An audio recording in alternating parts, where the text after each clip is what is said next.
Hello students, welcome to the electrical engineering classes. So today we will discuss about some simple AC circuits. Alternating current circuits के बारे में हम लोग देखेंगे. तो अल्टरनेटिंग करंट का जो सर्किट रहता है उसमें सोर्स में क्या रहता है, सोर्स में वोल्टेज रहेगा. तो वोल्टेज में कैसा सोर्स रहेगा, हम लोग का अल्टरनेटिंग वोल्टेज सोर्स रहेगा. और लोड में क्या रह सकता है, लोड में हम लोग का रजिस्टर, कैपेसिटर, इंडक्टर या फिर कॉम्बिनेशन ऑफ दिस रह सकता है. ठीक है. So we will start first of all with the AC circuit which contains a resistor, only a resistor. Okay. So यहाँ पे आप लोग देखिए देखिए कि एक आप लोग का AC सर्किट है जिसका सोर्स वोल्टेज जो है वो हम लोग का AC है और एक रजिस्टर R से उसमें ऐड किया गया है. Okay. And this voltage source is your AC source which is given by the expression E is equal to E naught sin omega t. और ये रेजिस्टेंस है.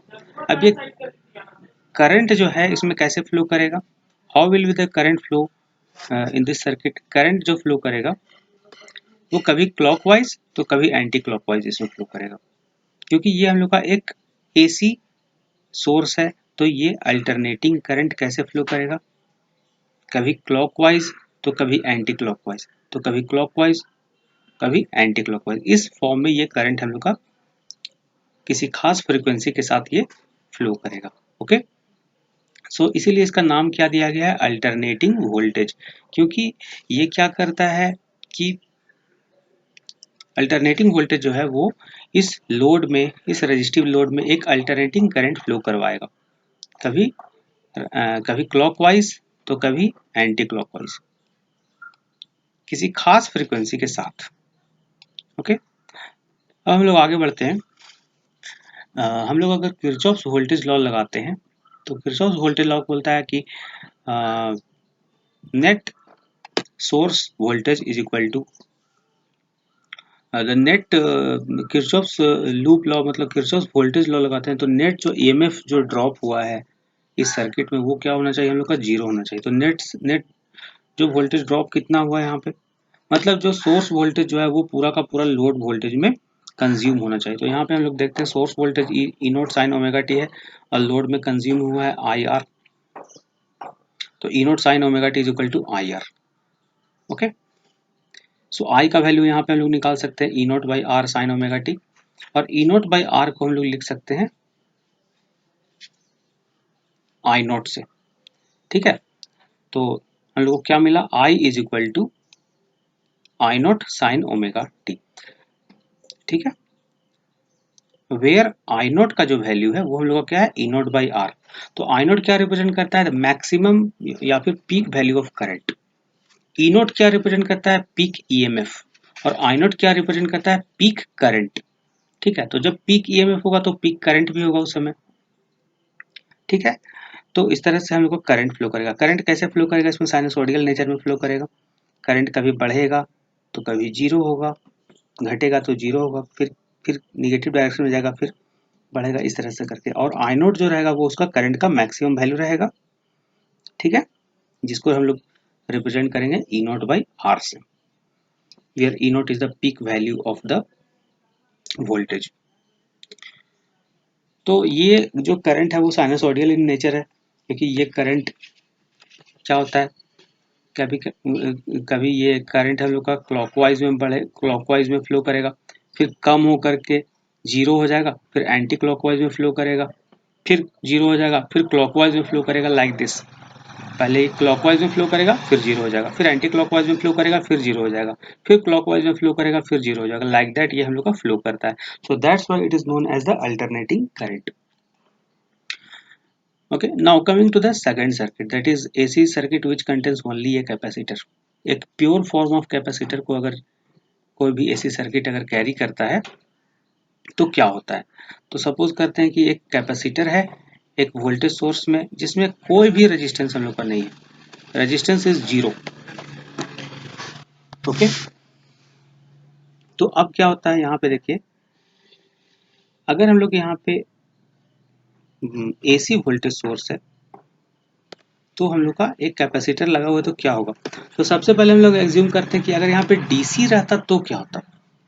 अगर यहाँ पे एसी की जगह डीसी रहता तो बहुत कम समय के अंदर ये कैपेसिटर पूरी तरह से चार्ज हो जाता और करंट क्या होता, करंट थोड़ी देर बह करके वो रुक जाता। इसका मतलब अगर यहाँ एसी की जगह डीसी रहता तो क्या होता, हम लोग का करंट थोड़ी देर फ्लो करके रुक जाता और कैपेसिटर थोड़ा ही देर में कैपेसिटर फुल चार्ज हो जाएगा और करंट थोड़ा सा फ्लो होकर के क्या हो जाएगा, सैचुरेट हो जाएगा। इसका मतलब हम लोग कंक्लूड कर सकते हैं कि जो बैटरी है, डीसी बैटरी है, डीसी सोर्स जो है वो उसके मदद से हम लोग कैपेसिटर में करंट फ्लो नहीं करवा सकते। लेकिन अगर एक एसी वोल्टेज सोर्स हो तो कैपेसिटर में करंट फ्लो कर सकता है। कैसे फ्लो करेगा, just like this one, current कभी इधर फ्लो करेगा कभी इधर फ्लो करेगा, लाइक दैट क्लॉकवाइज और एंटी क्लॉकवाइज मैनर में करंट हम लोग का कैपेसिटर में भी फ्लो करेगा। अब इसका एक्सप्रेशन कैसे हम लोग लिख सकते हैं, एक्सप्रेशन कैसे लिखते हैं, हम लोग करंट जानते हैं क्या होता है, what is current, current is the rate of flow of charge that is I is equal to dq by dt। अब हम लोग अगर किरचॉफ्स लूप लॉ लगाते हैं, that is Kirchhoff's voltage law, तो क्या हो जाएगा, हम लोग का सोर्स वोल्टेज क्या है, E naught sine omega T है। E naught sine omega T हम लोग का क्या है, सोर्स वोल्टेज है, ठीक है। तो E naught sine omega T जो है वो किसमें कंज्यूम हो रहा है, हम लोग का कैपेसिटर का, कैपेसिटर को चार्ज करने में। तो कैपेसिटर का जो चार्जिंग वोल्टेज है वो क्या हो जाएगा, V is equal to Q by C, V is equal to Q by C. तो किरचॉफ वोल्टेज लॉ से लिख सकते हैं E naught sine omega t is equal to Q by C. तो क्यू को क्या लिख सकते हैं, C E naught sine omega t लिख सकते हैं। अब क्यू का वैल्यू यहाँ पे हम लोग पुट कर देते हैं D Q by D T में। तो इसका डिफरेंशिएशन अगर करते हैं तो सी ई नोट जो कांस्टेंट टर्म है वो हम लोग का बाहर निकल जाता है और साइन ओमेगा टी का डिफरेंशिएशन हो जाएगा omega cos omega T. So that I is equal to C E naught omega cos omega T. और हम लोग लिख सकते हैं I is equal to I naught cos omega T, where I naught का जो वैल्यू है वो क्या होगा, हम लोग का आई नोट का जो वैल्यू है वो हम लोग का हो जाएगा सी ई नॉट ओमेगा, ठीक है, सी ई नॉट ओमेगा। और इसको लिख सकते हैं E naught by 1 by omega C, ठीक है। ये थोड़ा मैथमेटिकल कैलकुलेशंस है जो कि आप लोग को अगर कर लेते हैं तो ये आप लोगों को कन्वीनियंट पड़ेगा। ओके, सो अब हम लोग कुछ चीज कंक्लूड करते हैं इसमें। सबसे पहली बात तो हम लोग कैपेसिटर जब लोड रहता है तो एक चीज कंक्लूड करते हैं कि अगर इसमें डीसी रहता, एसी सोर्स की जगह अगर डीसी रहता तो थोड़ी देर तक करंट फ्लो होता और कैपेसिटर चार्ज हो करके, फुल्ली चार्ज हो करके सैचुरेट हो जाता और फिर कोई करंट उसमें फ्लो नहीं करेगा। लेकिन अगर उसमें एसी सोर्स है तो कैपेसिटर कभी पूरी तरह से चार्ज हो जाएगा, फिर वो थोड़ा सा डिस्चार्ज हो जाएगा। मतलब कि एसी सोर्स होने का क्या बेनिफिट होता है कि कैपेसिटर हमेशा रिफ्रेश होते रहता है, हमेशा कैपेसिटर चार्ज डिस्चार्ज होते रहता है, सो दैट उसमें एक कंटिन्यूअसली करंट फ्लो होते रहता है। लेकिन डीसी में क्या होता है, डीसी में एक बार चार्ज हो गया और फिर करंट रुक जाता है, ठीक है। मैथमेटिकली इसको कैसे दिखा सकते हैं, यहाँ पे देखिए I is equal to D Q by D T है। अब D Q by D T जो है अगर डीसी वोल्टेज में लगाते हैं तो क्यू चार्ज तो हम लोग का कांस्टेंट हो जाएगा थोड़ी देर में, तो करंट का वैल्यू क्या हो जाएगा, अगर क्यू कांस्टेंट है तो D Q by D T zero है। इसका मतलब डीसी बैटरी सोर्स में अगर हम लोग कैपेसिटर को लगाते हैं तो कोई करंट हम लोग का फ्लो नहीं करता है, so that the DC blocks the capacitor. और वही हम लोग अगर एसी सोर्स लगाते हैं तो ये चार्ज क्या होगा, कभी बढ़ेगा तो कभी कम होगा तो कभी घटेगा, इस तरह से करके क्यू हमेशा चेंज होते रहेगा। तो अगर क्यू चेंज होते रहा तो आई का वैल्यू कभी जीरो हो ही नहीं सकता। इसका मतलब एसी जो सोर्स है वो हमेशा कैपेसिटर को करंट फ्लो करने के लिए अलाउ करता है। ओके, तो ये एक इंपॉर्टेंट बात है। Now coming to the second point. Second point क्या है इसमें कि यहाँ पे हम लोग जो एक्सप्रेशन निकाले, मैथमेटिकल एक्सप्रेशन कैसे निकाले थे, I is equal to D Q by D T और केवीएल से क्या किए थे, E naught sine omega T जो वोल्टेज सोर्स है is equal to Q by C कर दिए थे, वोल्टेज नेट जो वोल्टेज ड्रॉप होता है और फिर Q का वैल्यू निकाले थे C naught sine omega T करके, फिर I is equal to D Q by D T में वैल्यू पुट करके हम लोग इस तरह से निकाले थे। तो हम लोग को एक एक्सप्रेशन मिला है I नॉट मतलब मैक्सिमम जो करंट है उसका वैल्यू क्या आता है हम लोग का सी ई नॉट ओमेगा। और यहाँ पे हम लोग देखते हैं कि ये जो टर्म आता है हम लोग का I naught is equal to E naught by 1 by omega C, मतलब current is equal to voltage by resistance. तो ये हम लोग का जो है ये क्या होता है, एक रेजिस्टेंस है। I naught is equal to E naught by 1 by omega C, मतलब current is equal to voltage by resistance. लेकिन कैपेसिटर के केस में यहाँ पे इसको रेजिस्टेंस ना बोल के रिएक्टेंस बोला जाता है। तो हम लोग लिख सकते हैं X C that is capacitive reactance is equal to 1 by omega C. यहाँ से आप लोग देख सकते हैं करंट आई नॉट जो मैक्सिमम करंट है वो क्या है, maximum voltage by reactance that is 1 by omega C. ठीक है, इसको क्या लिख सकते हैं I naught is equal to यहाँ पे जो दिया हुआ है आई नॉट जो करंट है वो क्या है E naught by 1 by omega C, मतलब maximum current is equal to maximum voltage by resistance होना चाहिए, लेकिन रेजिस्टेंस नहीं होकर के यहाँ पे रिएक्टेंस होता है 1 बाई ओमेगा सी। अब रिएक्टेंस डिपेंड करता है फ्रीक्वेंसी पे। अगर फ्रीक्वेंसी का वैल्यू बहुत ही ज्यादा होगा तो रिएक्टेंस का वैल्यू कम हो जाएगा, है ना। जब फ्रीक्वेंसी बहुत ज़्यादा होगा तो रिएक्टेंस बहुत कम हो जाएगा। मतलब बोल सकते हैं कि कैपेसिटर भी एक रेजिस्टेंस है, कैपेसिटर भी एक रेजिस्टेंस है जिसका रेजिस्टेंस जो रहता है वो फ्रीक्वेंसी डिपेंडेंट रहता है। अगर फ्रीक्वेंसी काफ़ी ज़्यादा हो जाता है, अगर फ्रीक्वेंसी हम लोग का काफ़ी अगर फ्रीक्वेंसी काफ़ी ज़्यादा हो जाता है तो हम लोग का रेजिस्टेंस या उसका रिएक्टेंस काफ़ी कम हो जाएगा। फ्रीक्वेंसी अगर अनंत हो जाता है, काफ़ी फ्रीक्वेंसी हो जाता है तो रिएक्टेंस एकदम जीरो हो जाएगा। फ्रीक्वेंसी अगर ज़्यादा होता है तो रिएक्टेंस कम हो जाएगा। फ्रीक्वेंसी अगर कम होता है तो क्या होगा, फ्रीक्वेंसी अगर कम होता है तो रिएक्टेंस ज़्यादा हो जाएगा। और फ्रीक्वेंसी अगर जीरो होता है तो क्या होगा, फ्रीक्वेंसी अगर जीरो होता है तो रिएक्टेंस इन्फिनिटी हो जाएगा। मतलब बोल सकते हैं कि डीसी सोर्स जिसमें कि फ्रीक्वेंसी हम लोग का जीरो रहता है उसमें हम लोग का रिएक्टेंस क्या होता है, इन्फिनिटी होता है। ओके, ये इंपॉर्टेंट कंक्लूजन है। और तीसरा इंपॉर्टेंट कंक्लूजन क्या है कि यहाँ पे हम लोग आई का एक्सप्रेशन आया I naught cos omega T आया था। ठीक है, I is equal to I naught cos omega T का एक्सप्रेशन आया था, जहाँ पे आई नॉट को इस तरह से लिखते हैं।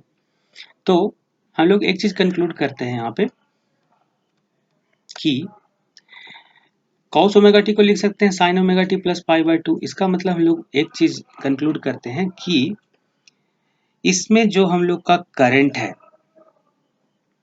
करंट जो है वो क्या करता है, लीड करता है वोल्टेज से। कितना लीड करेगा, पाई बाय 2। तो यहाँ पे देखिए लीड कैसे करेगा, करंट पहले पहले आ रहा है वोल्टेज का, वोल्टेज तो बाद में आया लेकिन करंट क्या कर रहा है, पहले ही लीड कर गया वोल्टेज से।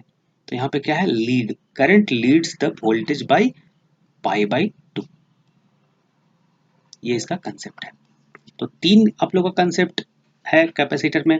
पहला कंसेप्ट क्या था, पहला कंसेप्ट ये था कि एसी सर्किट जो है वो कैपेसिटर से, मतलब कैपेसिटिव सर्किट जो है वो हमेशा एसी को ही अलाउ करता है, डीसी को अलाउ नहीं करेगा, क्योंकि एसी जो वोल्टेज है वो हमेशा चेंज होते रहता है और उसके कारण ये चार्ज हमेशा चेंज होते रहेगा।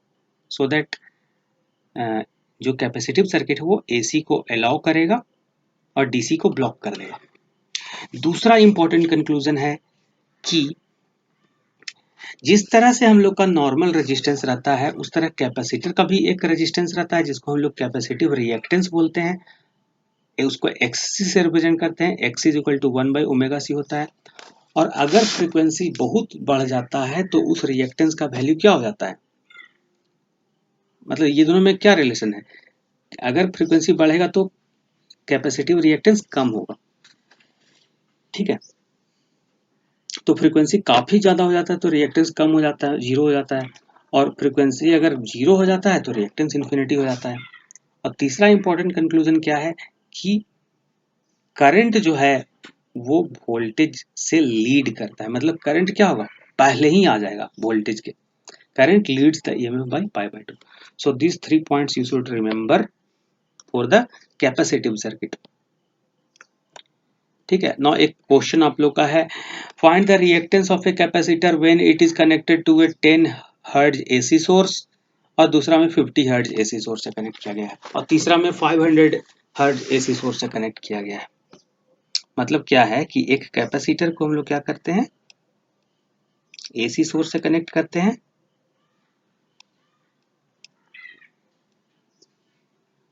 ठीक है। फर्स्ट केस में एसी का फ्रीक्वेंसी 10 हर्ट्ज है, दूसरे में 50 हर्ट्ज है, तीसरे में 500 हर्ट्ज है। तो तीनों केसेस में इसका कैपेसिटिव रिएक्टेंस का वैल्यू निकालना है। तो कैपेसिटिव रिएक्टेंस मतलब just like the resistance of a capacitor. तो रेजिस्टेंस को कैसे एक्सप्रेस करते हैं, resistance is equal to capacitive reactance is equal to 1 by omega C. और ओमेगा क्या होता है, omega is equal to 2 pi F, तो इसको लिख सकते हैं is equal to 1 by 2 pi F into C, जहाँ एफ क्या है, फ्रीक्वेंसी है। तो सब कुछ तो आपको दिया हुआ है, कैपेसिटेंस भी दिया हुआ है, फ्रीक्वेंसी भी अलग अलग दिया हुआ है, सबका वैल्यू पुट करके आप लोग निकाल सकते हैं रिएक्टेंस का। आप लोग एक चीज ऑब्जर्व कीजिएगा कि जैसे जैसे फ्रीक्वेंसी बढ़ता है वैसे वैसे इसका कैपेसिटिव रिएक्टेंस का वैल्यू कम होना चाहिए, ठीक है। तो ये चीज आप लोग बना करके देखिएगा। Now coming to the third circuit, that is AC source which is connected to an inductor. तो यहाँ पे क्या है, हम लोग का एक इंडक्टर से एसी सोर्स कनेक्ट किया गया है। अब इंडक्टर क्या होता है, सिंपली एक कॉइल को अगर आप लोग एक कंडक्टिव कॉइल को अगर लपेट देते हैं, बहुत टर्न्स में कर देते हैं, तो वो एक इंडक्टर बन जाता है, ठीक है। और उस इंडक्टर से अगर आप लोग करंट को फ्लो करवाते हैं, करंट को चेंज करवाते हैं, तो जब तक उसमें करंट उस इंडक्टर में चेंज होगा तब तक उसमें एक हम लोग का क्या जनरेट होगा, ईएमएफ जनरेट होगा। आप लोग फैराडेज लॉ अगर पढ़े होंगे तो आप लोग जानते होंगे कि एक लूप से जब मैग्नेट को निकालते हैं और बाहर करते हैं, तो जब तक उसमें फ्लक्स चेंज करते रहता है तब तक उसमें एक ईएमएफ इंड्यूस्ड होता है, that is known as the induced EMF. तो वही चीज यहाँ पे भी है कि यहाँ पे एक इंडक्टर है जिसमें हम लोग करंट को हमेशा चेंज करते रहते हैं with the help of AC source. Current कभी ज़्यादा हुआ तो कभी कम हुआ, तो कभी ज़्यादा हुआ तो कभी कम हुआ। इस कारण से हम लोग का इंडक्टर में एक ईएमएफ जनरेट होता है minus L D I by D T, that is known as the induced EMF, that is self induced EMF minus L D I by D T. अब हम लोग अगर किरचॉफ्स लूप लॉ या voltage law लगाते हैं तो हम लोग को क्या मिलता है, E naught sine omega T, और इसमें वोल्टेज कितना है, L D I by D T, तो minus L D I by D T is equal to zero. So that we get this expression, that is LDI by dt is equal to this one, and we get current का value हम लोग निकाल देंगे। तो यहाँ पे constant of integration आ जाता है, इंटीग्रेट करके निकालते हैं। तो अगर उसको हम लोग नेग्लेक्ट कर देते हैं तो हम लोग को क्या मिलता है, I is equal to this one मिलता है minus E naught by omega L cos omega T, और फिर हम लोग क्या कर सकते हैं, cos omega T minus cos omega T को क्या लिख सकते हैं, sine omega T minus pi by two. तो एक चीज हम लोग कंक्लूड करते हैं यहाँ पे कि अगर इसका हम लोग ग्राफ प्लॉट करेंगे तो हम लोग को क्या मिलेगा कि करंट जो है पहले केस में क्या करता था, लीड करता था, अब यहाँ पे क्या करेगा, लैग करेगा। मतलब करंट क्या करेगा, वोल्टेज के बाद में आएगा, पहले वोल्टेज आ जाएगा फिर करंट आएगा। तो करंट क्या करेगा, लैग करेगा यहाँ पे। तो आप लोग एक चीज याद रखिएगा कि कैपेसिटर में करंट जो है वो वोल्टेज से लीड करता है, और इंडक्टर में जो करंट है वो वोल्टेज से लैग करता है। दूसरा इंपॉर्टेंट बात क्या है, दूसरा इंपॉर्टेंट बात है कि यहाँ पे हम लोग एक एक्सप्रेशन जो निकाले हैं उसके अकॉर्डिंग हम लोग देखते हैं I is equal to I naught sine omega T minus pi by two है, जहाँ पे आई नोट को कौन से एक्सप्रेशन से दिया जाता है, E naught by omega L. तो E naught by omega L हो गया, मतलब current is equal to voltage by resistance. अब लेकिन यहाँ पे इंडक्टर है तो यहाँ से रेजिस्टेंस होगा नहीं, तो यहाँ पे हम लोग बोलेंगे इंडक्टिव रिएक्टेंस। तो यहाँ पे हम लोग बोल सकते हैं E naught divided by X L, क्योंकि यहाँ पे हम लोग का एक्सएल है, यहाँ पे ओमेगा एल जो है वो एक्सएल है, मतलब voltage by not resistance but reactance, that is known as the inductive reactance. अब इंडक्टिव रिएक्टेंस को हम लोग लिख सकते हैं XL is equal to omega L. अब एक चीज इंपॉर्टेंट आप लोग का होता है कि आप लोग भी इजीली देख करके बता सकते हैं कि अगर हम लोग का फ्रीक्वेंसी बढ़ता है तो हम लोग का इंडक्टिव रिएक्टेंस भी बढ़ते जाता है, ठीक है। अब फ्रीक्वेंसी अगर जीरो होगा तो रिएक्टेंस भी कम हो जाएगा, फ्रीक्वेंसी अगर जीरो हो जाएगा तो रिएक्टेंस जीरो हो जाएगा, ठीक है। तो मतलब बोल सकते हैं कि इंडक्टर जो है उसका रेजिस्टेंस कब बढ़ेगा, जब फ्रीक्वेंसी बढ़ जाएगा। इंडक्टर का रिएक्टेंस कब कम होगा, जब फ्रीक्वेंसी कम हो जाएगा। अब दोनों चीज में आप लोग को कंपैरेटिव करना बहुत जरूरी है, कंपैरिजन करना बहुत जरूरी है कि एक होता है एक्सएल और एक होता है एक्ससी। तो एक्सएल क्या एक्ससी क्या होता है, कैपेसिटिव रिएक्टेंस, उसमें फ्रीक्वेंसी बढ़ेगा तो रिएक्टेंस कम हो जाएगा, लेकिन इसमें फ्रीक्वेंसी बढ़ता है तो रिएक्टेंस बढ़ता है। समझ रहे हैं, इसमें इनवर्सली प्रोपोर्शनल का रिलेशन है, इसमें डायरेक्टली प्रोपोर्शनल का रिलेशन है। ये इंपॉर्टेंट आप लोगों का कंक्लूजन है। The third important conclusion is that कि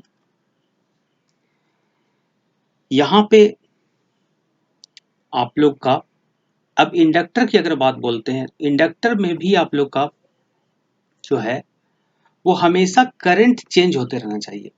करंट जब चेंज नहीं होगा तो इसमें हम लोग का वोल्टेज भी इंड्यूस्ड नहीं होगा। तो करंट जो है उसमें हमेशा चेंज होते रहना चाहिए, मतलब फ्लक्स हमेशा चेंज होते रहना चाहिए। मतलब इंडक्टर में भी हम लोग का एसी सोर्स ही लगा होना चाहिए। इंडक्टर में क्या होगा, इंडक्टर में हम लोग एसी सोर्स लगाएंगे तो ये क्या करेगा, ये इंडक्टर क्या करेगा, हमेशा उसमें फ्लक्स चेंज करते रहेगा, मतलब करंट चेंज करते रहेगा। करंट चेंज करेगा तो फिर इसमें हम लोग का फ्लक्स हमेशा चेंज करते रहेगा, तो इसमें हम लोग का वोल्टेज इंड्यूस्ड होगा, ठीक है। तो दोनों में क्या रिलेशन है हम लोग का, इंडक्टर में हमेशा हम लोग का करंट चेंज होते रहना चाहिए और कैपेसिटर में हमेशा हम लोग का वोल्टेज चेंज होते रहना चाहिए, ठीक है।